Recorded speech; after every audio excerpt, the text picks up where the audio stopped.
Hello, everyone. This is Daily from Healing Heart Reiki, and today I'm so happy to be here with you for our Thursday mini masterclass to talk about moon magic. So, moon magic is one of my favorite things. As people, we know that we're really affected by the phases of the moon. You can ask anybody who works at a hospital, and a lot of times people will tell you that during the full moon, there's just a lot more people coming in and a lot more happening inside of the hospital. And that is because the moon affects us. It affects our psychology, it affects us in spirit.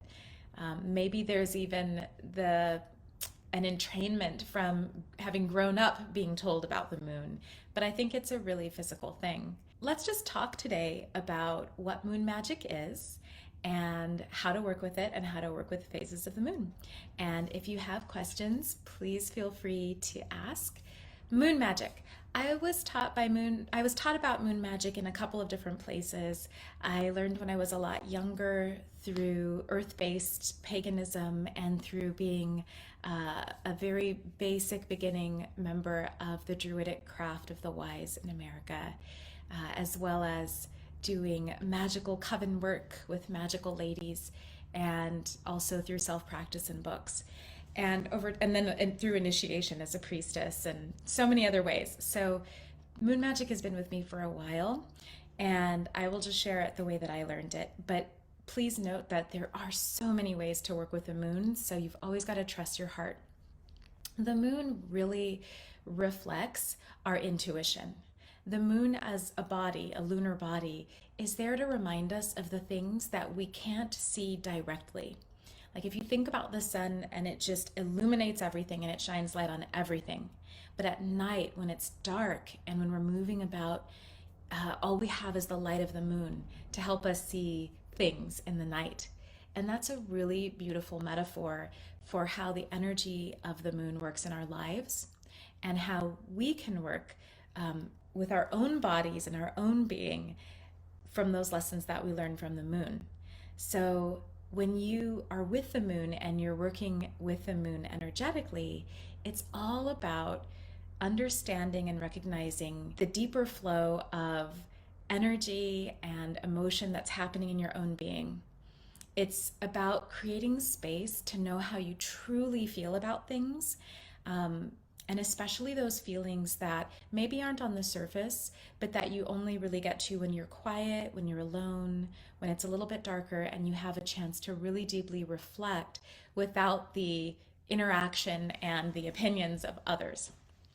In that way, I think that moon magic is fantastic for reclaiming your deeper connection with yourself and for really doing work around deeper identity and all of your confidence and the shadow work of your chakras, your energy centers. Now, the moon goes through a regular phase like every 28 and a half days, right? It goes from appearing to us to be dark as if there's no moon to growing incrementally until it's nice and round and full, and then as it shifts around the planet, then it gets smaller and smaller and smaller until there's no moon again at all, and it's dark, and then it's birthed and it gets new again. And in magic, in magical circles and earth-based circles, you'll see this phase represented through the triple moon symbol.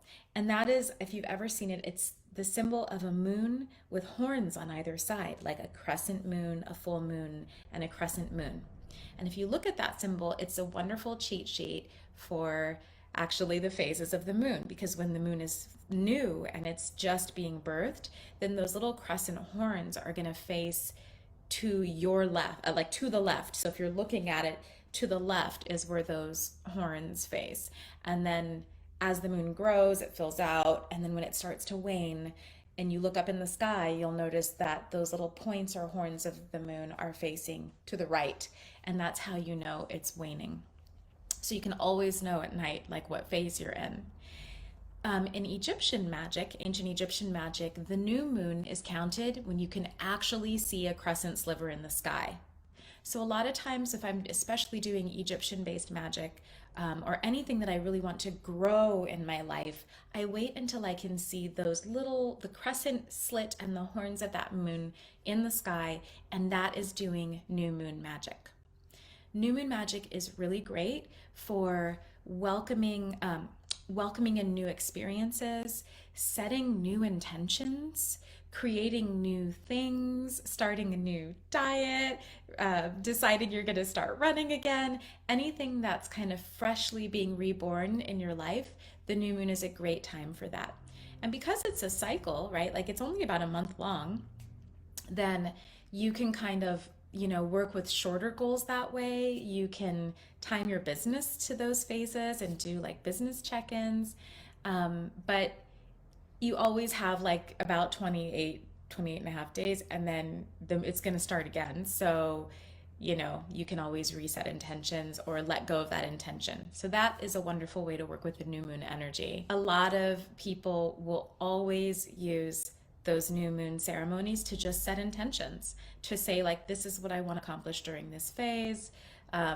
This is how this feels. You don't have to. There's all kinds of other ways to celebrate it, but that's the new energy. And then the other side is that as that moon energy grows, like you get to witness that in the sky. And if you go out and you just look at the moon for a few minutes, you can use that as a time to touch in on whatever that magic is that you set at that new moon. And then the full moon is actually a time for celebrating fecundity. It's a time for celebrating fertility, for fullness. It's a time to celebrate, like wherever you are with your goals that you set, it's a great check-in time to say, this is what I accomplished during this sprint. And if you have other aspects of that goal that you're still working into, or places where you feel blocked, then it's a time to celebrate at the full moon so that during waning you can clear those blocks and move even deeper. I always love to say, don't forget to dance beneath the moon, because when the moon is full and out, it's so bright. Summertime, when the full moon is out, I have so many wonderful memories. I've been to the beach at night in the full moon, and you can see the waves, and it's so beautiful. Really just a time to be with the joy of being in the darkness and being in your emotions and being in whatever your life is presenting you. Full moons are also extremely powerful energetic times, and if you have any type of ritual that you just need extra energy for, then a lot of times the full moon is where people do that. And that's why in the 80s, when witch movies were really popular, you would see like, there would be these moments and people would say, oh no, the witch is gathering to create a magical spell, and it has to happen on a full moon at the time of the da da da da da. And that's because the full moon has a lot of power and magic and energy. There is a tradition called drawing down the moon, where you can really open up your heart and spirit and welcome the moon energy all the way down into your body to be filled with whatever the download or the sort of like light encodement of that moon is. And whenever I've done moon ceremony here at Healing Heart Reiki or in rituals, a lot of times I will invite that drawing down or that encodement. So if you've done any moon ceremonies with me, you're probably familiar. It can look a bunch of different ways, but you're essentially welcoming that moon to saturate your body. I think Anais Nin talked about this, and many other writers have talked about this through history. And there are ideas of lunacy, or being seen as crazy, by being affected by the energies of the moon, right? So you can eat the moon, the energy of the moon, you can drink it in, and some people say it makes you insane, but that's because we know that the moon's energy, just as the moon affects the tides of the ocean, also affects you. So you're not going to go insane.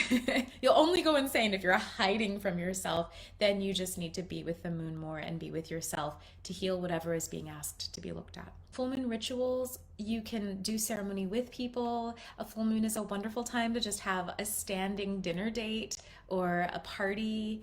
When I was younger, there used to be full moon raves out in the desert, and you just go out every full moon and dance beneath the moon. The phase of the full moon we consider to last about 3 days. So it's whatever the day of the full moon is, and then you have like a little cheat of time before and after that moon. So if you want to do a ceremony or a ritual and that night's not available, you can always do it the night before, or you might even do it just like the day after, and that still counts. It still works. And then after that, the moon gets smaller, and then you get into the waning phases of the moon. And as the moon wanes and goes into the night, goes into further darkness, that is a really wonderful time for thinking of what you want to shed, what you want to clear, what you want to release, old habits, old patterns. Maybe there's some ways in your relationships, a certain relationship that you just don't want something in it anymore, and you're going to just kind of clear that piece out. Maybe you have like habits that you don't like, and you're going to use the full moon to set an intention around that, and you're going to use the waning space to clear out that energy and to stop doing those habits. I just love working with myth and story and deities, and during the waning moon, deities that help you connect into what is unknown, what is the shadow for you, what maybe even frightens or terrifies you, so that you learn to safely face those things in a sacred space in your own mind before you go out into the world and have to face things in the world. Everything I'm also saying is really considered to be a part of dark moon energy. And that is when there are just no horns in the sky, can't see any moon, it's just pitch black. That's all for this kind of work. But I like to scoop in just the waning phase into that, because the dark moon really only lasts for one night, one or two nights before it becomes new again. So if you have a really specific ritual and you just want to plug that energy, you can work with the dark moon. But if you want to work with releasing, then you would do that 2 or 3 days after the full moon, as the moon is waning gibbous and getting smaller and smaller and smaller towards the end of that moon cycle. So those are the three phases. That's sort of how you work with some of that energy. And then every year we have 13 moons. So the moon calendar is really different from the solar calendar, which is 12 months based on the sun's phases, right? So 13 moons is a magical set of moons, because that is the full cycle. And that is one of the reasons that the number 13 is so powerful in witchy lore and magical lore, because it invokes the energy of the lunar cycles, and the energy of our own emotive, feeling yin kind of energy. When you're really in cycle with the earth, you will tend to bleed with the moon, like at the same time as the moon cycle. So you might bleed on a new moon, you might bleed at the full moon, you might bleed at the dark moon, right? When it's really, there's nothing. And you can keep an eye on when you're bleeding, because if you're bleeding at the new moon, that energy means that you are in a phase of your life where you're growing things. And if you're bleeding at the full moon, then you're in a very solid power state in your life. And if you find that you're bleeding at the dark moon, or during that waning phase, then it's likely that your body is doing a lot of shedding and releasing, and shadow work is going to be more supportive for you. So I think these are like really powerful things to know that aren't always discussed. You don't have to read a million books. You can just literally start having a relationship with the moon and noticing if you're bleeding with it, or like where you're bleeding in that phase, and honoring that. Now, the one other thing that I will add to the moon piece is like, how do you actually work with the moon, right? And the moon is for everyone. You don't have to be a witch. You don't have to be solitary. You don't have to have a coven. You don't have to know a million things. You don't have to be a priestess or a priest. You don't have to be initiated to work with the moon. The moon has always been here for you and always will be. And all you have to do is go be with it. You can just sit out with it. I've been working with the moon for years and years now, like probably a few decades. And sometimes, even if it's just a beautiful full moon, I'm not doing a crazy ritual in my house. I might just be sitting out for 5 minutes and loving and appreciating the energy of the moon. If you love ritual and ceremony, and you don't have a group of people to work with, One thing you can do is go to a bookstore and buy a book that inspires you about something. It could be about self care, like a self care book. It could be a book of affirmations. It could be a book about moon magic or ritual. And just set a goal to work with a chapter of that book every moon. So every new moon, you might sit down and read a little bit of that book and just spend time with yourself to drop deeper into that path of study. You can do that for 13 moons. I remember when I lived in Los Angeles when I was in my 20s, I got a book called, I think it was called Sister Moon, and it was all moon ceremonies with the dark moon. And that year was amazing. I did 13 moon ceremonies every dark moon just by the book. It had, this is what you bring to the table, make sure you set this up. This is, you're going to work with this energy or this deity or this astrological sign. And then it would just lead you through a meditation. And I did that for 13 moons. And at the end of that, my relationship with the moon and with my own inner wisdom was really shifted. So you don't have to have like a bunch of crazy things. You just have to decide that you want to deepen that relationship, and you will. I found moon magic to be so powerful, and have found that when I was going through tough times in my life, being able to sit in a very private space and be with myself and be with the energy of moonlight and of just self reflection, because that's kind of like the moon reflects, right? Light. It really allowed me to heal by not doing, by just being with myself, maybe journaling, and having time and space to think and process what was going on in my life at different times. And to this day, I love a good moon ceremony. And for me, that often looks like first putting on some music that gets me in the mood because I love music, and then lighting some candles.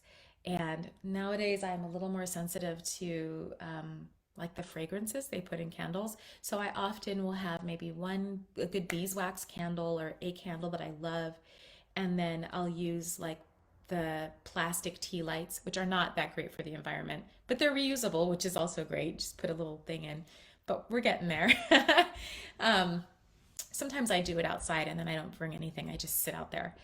And yeah, I love just lighting the candles, and I will call in Reiki and call in energy.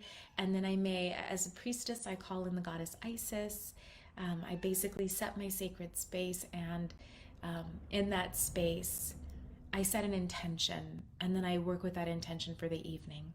So sometimes I am doing something simple like drawing or watercoloring.